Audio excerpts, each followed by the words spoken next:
One pension को लेकर सरकार पर दबाव बढ़ रहा है। प्रधानमंत्री कार्यालय के सीधा हस्तक्षेप के बाद धरने पर बैठे पूर्व फौजियों ने माना कि वो अपने विरोध को ज्यादा नहीं बढ़ाएंगे, लेकिन भूख हड़ताल नहीं वापस लेंगे। ओआरओपी अब मोदी सरकार के लिए ऐसा मुद्दा बन गया है जिसे टाला नहीं जा सकता और लागू करना भी बेहद मुश्किल है। आम चुनाव से पहले ही वन रैंक वन पेंशन को लागू करने का वादा खुद मोदी जी ने किया है। 15 अगस्त को फिर से ये वादा दोहराया गया है, लेकिन इसे लागू करने से देश के बजट के बिगड़ने का डर है। अनुमान है कि ओआरओपी लागू करने से सरकार का खर्च सालाना 18 से 20 हजार करोड़ तक बढ़ जाएगा। और तो और इसके बाद सरकारी अफसर, रेल अफसर, बीएसएफ और सीआरपीएफ भी ये मांग रख सकते हैं। आज हम चर्चा कर रहे हैं कि क्या सरकार ने ऐसा वादा कर डाला जिसे पूरा करना बहुत ही मुश्किल है, या फिर इसे ऐसा देखा जाए कि बीजेपी को अब एहसास हो रहा है कि चुनाव के पहले किए गए वादों का हिसाब जनता जरूर लेगी। इस पर चर्चा करने के लिए आज हमारे साथ जुड़े हैं बीजेपी के प्रवक्ता गोपाल कृष्ण अग्रवाल, कांग्रेस के प्रवक्ता Jaiveer Shergill, retired general GD Bakshi और रिटायर्ड कमांडर जीजे सिंह। स्वागत है आप सबका हमारे इस खास चर्चा में। कांग्रेस और बीजेपी की राय लेने से पहले हम हमारे जो रिटायर्ड फौजी हैं उनके पास चलेंगे। जनरल बख्शी, आप इस पूरे मामले को कैसे देखते हैं? अगर सरकार कह रही है कि हम प्रतिबद्ध हैं, इसे लागू करेंगे, हमें थोड़ा समय दीजिए, तो फिर थोड़ा सा रुक जाने में क्या दिक्कत है? देखिए, रुकने की जहां तक बात है, हम कह रहे हैं कि पिछले 40 साल से आपके फौजी जो हैं वो रुके हुए हैं।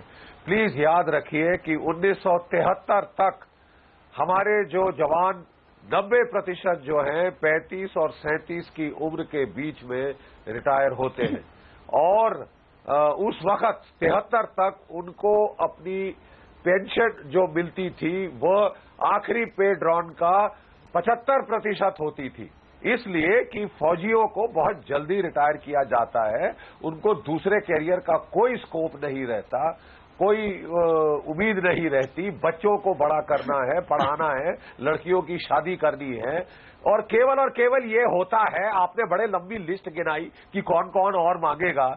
मैं पूछना चाहता हूं आपसे, और कौन किस सर्विस का बंदा 35 और 37 के बीच में रिटायर होता है? सीआरपीएफ के भी 58 साल तक सर्विस करते हैं, बीएसएफ के भी, रेलवेज के भी, सब लोग 58 साल तक सर्विस करते हैं। तो मुझे बड़ी हैरत हुई जब आप कह रही थी कि दोनों जो है वो सब लोग मांगेंगे। फौज का मामला ही बिल्कुल अलग है। ये हमको उस वक्त कहा गया, हमने 71 का लड़ाई जीती थी, हमको कहा गया कि आप जो है अपने आप को सिविल सर्विसेज के साथ मिला लीजिए, हम आपको अच्छा जो है पे में बढ़ोतरी दिलवाएंगे। तो जो नौकरशाह थे उस वक्त बड़ी बखूबी से उन्होंने जो हमारी जवानों की पेंशन थी, फौजियों की पेंशन थी, वो 75% लास्ट पे ड्रॉन से 50% लास्ट पे ड्रॉन तक ले आए। बिल्कुल। सिविलियंस की पेंशन 33% होती थी, उसको बढ़ाकर 50% कर दिया, सिविलियन फौजी बराबर कर दिए। मतलब देखिए, कहने का अभिप्राय यह है कि एक बाबू जो एयर कंडीशन दफ्तर में दिल्ली में बैठा है वो सियाचिन वाले के बराबर है। बिल्कुल दोनों को बराबर पे नहीं, बिल्कुल आपकी बात सही है। और जनरल बख्शी, और देश में नहीं होती। जो लिस्ट में बता रही थी इस कार्यक्रम की शुरुआत में, ये मंशा सरकार के मन में है, शायद इसलिए इतना समय लग रहा है। और अग्रवाल साहब के पास हम इस पर जाएंगे, लेकिन इसके पहले कमोडोर सिंह, इस पूरे बात पर एक व्यू ये भी निकल कर आ रहा है कि जब प्रधानमंत्री कार्यालय से अफसर आ रहे हैं बात करने के लिए, कह रहे हैं कि आप अपना जो हड़ताल है उसे वापस ले लीजिए, हम इस पर काम कर रहे हैं, तब शायद उस तरह की डिसिप्लिन दिखाने की जरूरत थी। नहीं, आप जो ये कह रहे हैं, मैं इसके अंदर ये कहना चाहता हूं कि ये जो बात कह रहे हैं कि हम आपको दे देंगे, वन रैंक वन पेंशन, आपकी डिमांड पूरी कर देंगे, जैसे जनरल साहब ने बताया, ये एक के बाद एक डेडलाइन रखे हुए हैं, मगर इसको पूरा नहीं कर पाए। तो हमें इस टाइम ऐसा लग रहा है कि ये जो इनकी अच्छी इंटेंशंस की बात करते हैं, ये सब मिसगाइडिंग इंटेंशंस हैं, ये इनके अंदर कोई वो सब्सटेंस नहीं है। और दूसरी बात मैं ये बताना चाहता हूं कि ये हमारी जो डिमांड है ये बिल्कुल जायज डिमांड है। ये इसको बर्डन मतलब कि जैसे आप कह रही थी कि बजट के ऊपर एक बहुत मतलब कि वो भार आ जाएगा, वो भार वाली बात नहीं है। ये एक वाइस एक्सपेंडिचर है जो देश की सुरक्षा के लिए, लोगों के लिए है, और ये एक ग्लोबल फिनोमेना है। मैं बड़े सरल शब्दों में ये कहना चाहता हूं कि ये जो हमारा कॉन्सेप्ट है one pension, one rank one pension, इसके पीछे ये है कि अगर कोई, बड़े साफ और इजी वर्ड्स में कहना चाहता हूं कि ये है कि अगर एक मेजर रैंक के अंदर रिटायर होता है, वो और उसकी फैमिली, उसकी वाइफ, टिल दे डाई, वो वही स्टैंडर्ड मेंटेन कर पाए। जहां कोई सूबेदार है, अगर सूबेदार साहब रिटायर होते हैं तो वो सूबेदार साहब का स्टैंडर्ड आफ्टर रिटायरमेंट रख पाए। इसके अंदर हम क्या देख रहे हैं कि आजकल इतनी डिस्पैरिटी हो गई है कि अगर एक सूबेदार साहब जो कि एक मिडिल क्लास स्टैंडर्ड रख रहे हैं, जबकि वो सर्विस के अंदर है, जब वो रिटायर होते हैं तो उनका जो स्टैंडर्ड है वो लोअर मिडिल क्लास में चला जाता है, और एक जवान जो है उसका स्टैंडर्ड ऑन पॉवर्टी लाइन आ जाता है। जो हमारे जवान 65 में लड़े हैं, जो 71 वॉर के अंदर लड़े हैं, उनको इतनी कम पेंशन मिल रही है कि वो अपना एक अच्छा, जो जिसे कहते हैं दाल रोटी सब्जी नहीं खा सकते। नहीं, तो और डिग्निटी की बात है, डिग्निटी की बात है, जो लोग देश की रक्षा कर रहे हैं उनकी डिग्निटी की बात है। देखिए एक जी, इसलिए शुरुआत में जो काउंटर पॉइंट है वो मैं आप लोगों से पूछना चाह रही थी, जो काउंटर पॉइंट रखा जा रहा है वो मैं आप दोनों से पूछना चाह रही थी, क्योंकि यही एक मेन जो आर्ग्यूमेंट है वो चल रही है। हालांकि शायद अग्रवाल साहब ये मानेंगे कि नहीं। अग्रवाल साहब, क्या यही कारण नहीं है कि बजट को पिंच करेगा, फिस्कल डेफिसिट कैसे मैनेज करेंगे? आपके वित्त मंत्रालय से ये आवाजें आ रही है, सही है या गलत? नहीं, देखिए केवल यही बात नहीं है, देखिए इसकी कॉन्सेप्ट में थोड़ा सा कंफ्यूजन था, वही टेक्निकलिटीज की बात की है कि वन रैंक वन पेंशन को प्रिंसिपली तो एग्री करते हैं, लेकिन जो अभी मुझे लगता है कि जो डिमांड है वो है on the day to day basis और on a continuous basis. The government कहीं ना कहीं ये सोचती थी कि एक पीरियोडिकली रिवीजन होगा पेंशन का, कि एक गैप ऑफ 5 years और कुछ period of after period it will be revise. But मुझे फिर भी कहना यह है कि जब हमारे प्रधानमंत्री ने कमिट किया है और हम प्रिंसिपली भी एग्री, तो हमें कोई डाउट नहीं करना चाहिए कि जो बहुत इंपॉर्टेंट सेगमेंट है हमारी सोसाइटी का, जिसको आर्मी का और सारा, अग्रवाल जी, ये 40 साल पुरानी मांग है, इसमें अब जाकर कंफ्यूजन कहां से पैदा हुआ है? नहीं, देखिए जो कंफ्यूजन है, मुझे लगता है कि अगर आप ये जो रिपोर्ट की जो बात है उसकी अगर रिपोर्ट हम देखते हैं तो उसने जो टारगेट, ये जो बजट इसका डिफाइन किया, तो उसकी फिगर्स में कहीं कंफ्यूजन है। अब जैसे फिगर आ रही है 18,000 करोड़ से 20,000 करोड़, लेकिन जो पिछली रिपोर्ट को जो रेफर करते हैं या जिसमें बीजेपी के कमिटमेंट की वाली बात जो मैनिफेस्टो में थी, उसमें जो फिगर्स मेंशन किए उसमें डिफरेंट, लेकिन फिर भी क्या था वो फिगर? वो फिगर क्या था? नहीं, आप वो फिगर क्या था जो आप मैनिफेस्टो के मुताबिक पूरा पता नहीं है। जैसे आप 18 से 20,000 करोड़ कह रहे हैं पर ईयर, और वह हर साल बढ़ता जाएगा। अब ये जो आती है बात, लेकिन प्रैक्टिकली पहले वो फिगर्स नहीं थी। लेकिन फिर भी मैं कह रहा हूं कि अगर 1973 में इस बात को एग्री करके कांग्रेस गवर्नमेंट ने, इंदिरा जी की गवर्नमेंट ने इसको रोका, तो यह गलत बात है। यह उस वक्त ही चलना चाहिए था और इतने साल यह संघर्ष चलता रहा। 2013 में मनमोहन सिंह सरकार ने भी नहीं, मनमोहन सिंह सरकार की बात तो हम करेंगे, लेकिन फिलहाल आपकी सरकार है, सो आपसे पूछा जाएगा। शेरगिल जी, यहाँ पर बीजेपी की ये गलती रही है कि जिस तरह कांग्रेस सालों साल इस मामले को कहीं पर किनारे करती गई है, स्कर्ट किया है इशू को, वो ये नहीं कर पाए हैं। उन्होंने आगे जाकर सीधे कह दिया कि हाँ, हम लागू करेंगे। अब कैसे लागू करना है उस पछड़े में पड़े हैं, लेकिन ये चालाकी उन्होंने आपसे सीखी नहीं।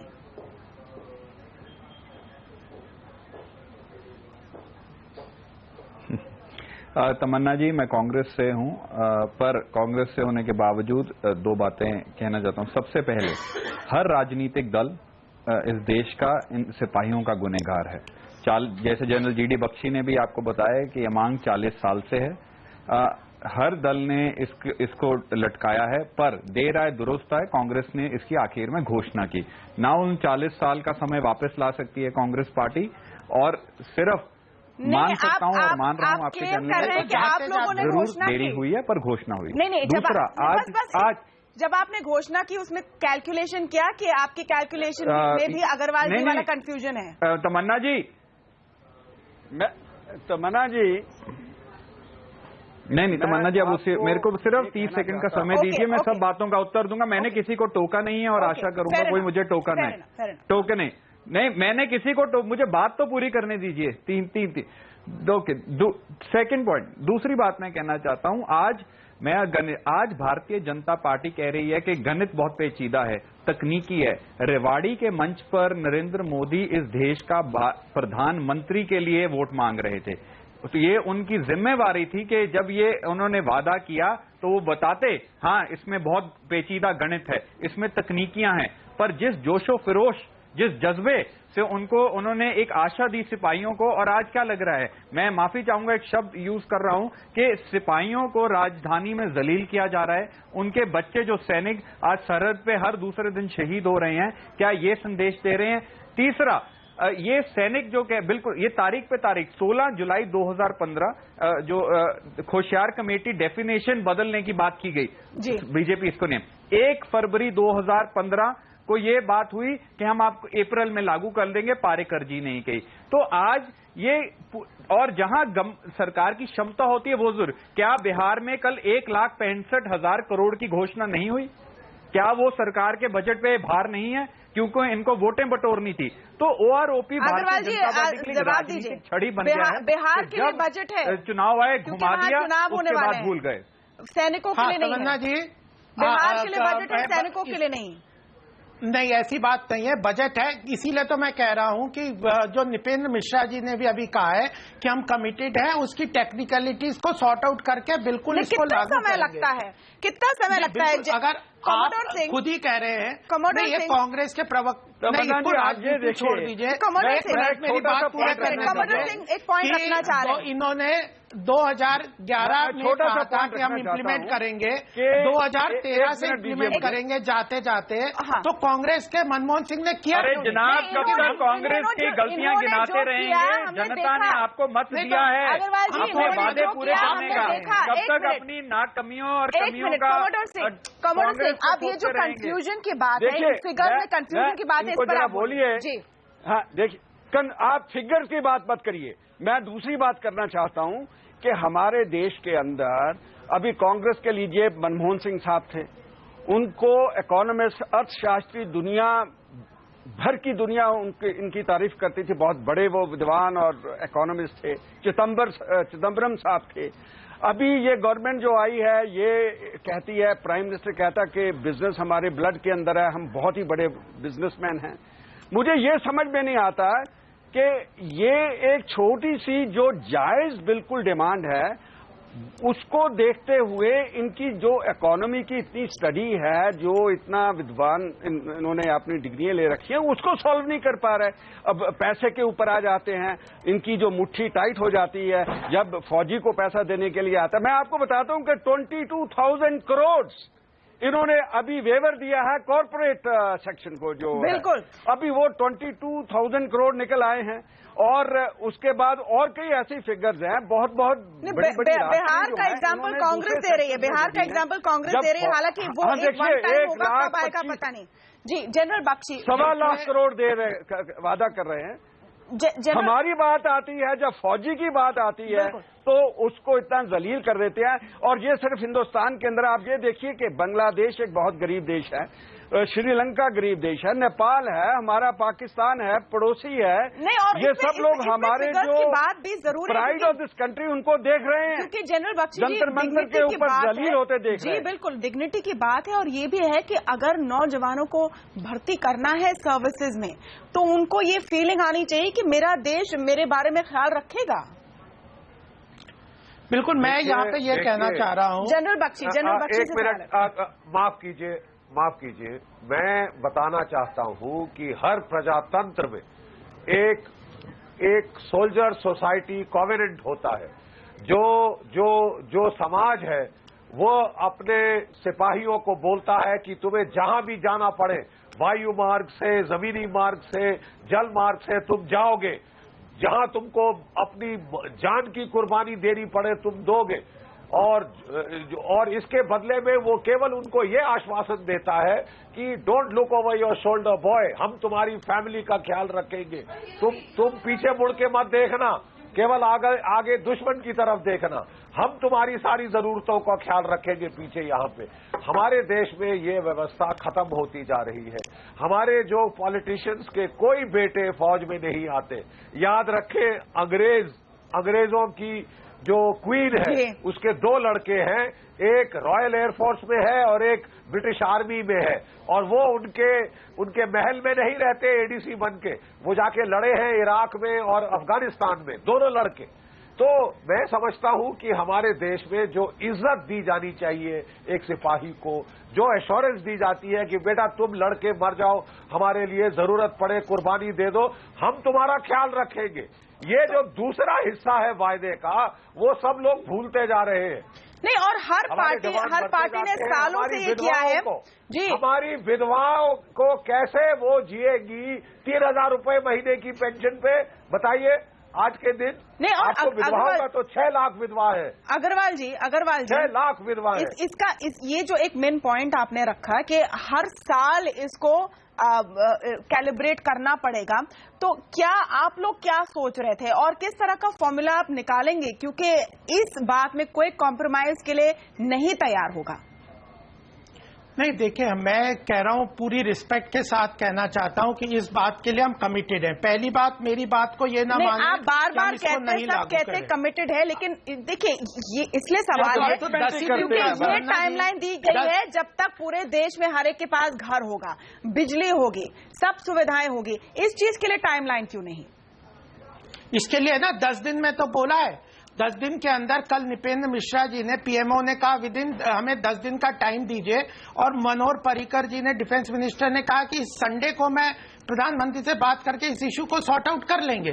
तो हम ये कह रहे हैं कि इसकी राजनीतिकरण ना करें, कांग्रेस और आप और ये सारे जो राजनीतिकरण, अरे ये बहुत संवेदनशील कौन राजनीतिकन कर रहा है? कांग्रेस को आप कह सकते हैं, क्या आप कह रहे हैं जनरल बख्शी राजनीतिकरण कर रहे हैं? कमलनाथ सिंह राजनीतिकरण कह रहे हैं? नहीं, हम तो इनको रिस्पेक्ट करके कह रहे हैं कि आपकी बात सुन रहे हैं और हम इसको इम्प्लीमेंट करेंगे। मैं इनको एश्योरेंस दे रहा हूं, प्रधानमंत्री जी ने दिया है, मैं तो प्रधानमंत्री जी की बात को ही कह सकता हूं, मैं डिसीजन मेकर नहीं हूं।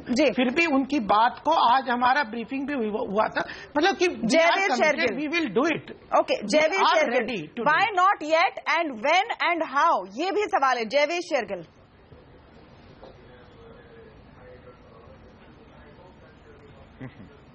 The simple answer is, Tamanna ji, this government lacks the will and the intent and the genuinity to fulfill that.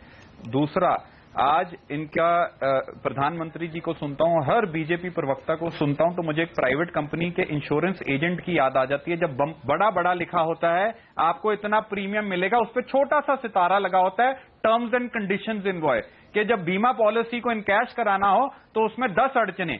तो आपने अपने पेज 38 अपने घोषणा पत्र में जब बड़ा बड़ा सुर्खियों में लिखा था we will implement 1 rank 1 pension, क्या आपने सितारा लगाया? नहीं, हम इसमें गणित का आएगा, इसमें तकनीकी आएंगी, तब तो आपने कुछ ऐसा क्लैरिफाई नहीं किया। ये सरकार, मैंने किसी को रोका नहीं। दूसरा है ना, ये सरकार है ना किसानों की बस्ते में डालने का काम आप लोगों से अच्छा किसी ने नहीं किया। आखिरी बात, ये सरकार है ना किसानों की ना जवानों की, ये सरकार है सिर्फ बेईमानों की। ये है असलियत। नहीं, आप डायलॉग बाजी का कोई मतलब ही नहीं है। हम एक इम्पोर्टेंट इशू यहाँ पर डिस्कस कर रहे हैं। जी जनरल बख्शी, सोचने वाली नहीं, भूमि अधिकरण माफ कीजिए, जयवीर काइंडली, तमन्ना जी बात अधिकरण ये लाना चाहते थे, इन्होंने चुस्ती दिखाई। माफ कीजिए, मैं देखिए कहना चाहता हूं कि हम फौजी बिल्कुल इसका राजनीतिकरण नहीं चाहते। जो हमने चीज बताई है आपको बहुत जायज है। आप जापान की फौज देखिए, अमेरिका की फौज देखिए, फ्रांस की, इंग्लैंड की फौज, सब जवानों को, क्योंकि आर्मी को यंग रखने के लिए जल्दी रिटायर किए जाते हैं लड़के, 70 से 75% लास्ट पे ड्रॉन दिया जाता है। सारे प्रजातंत्रों में ऐसा हो रहा है।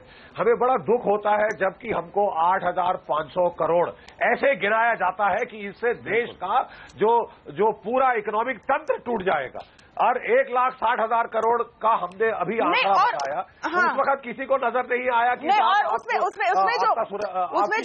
जो एक्चुअल आर्ग्यूमेंट है जिससे चिंता हो रही है अग्रवाल जी, ये है कि जैसे एक रेल यूनियन ने अभी से मांग कर ली है OROP।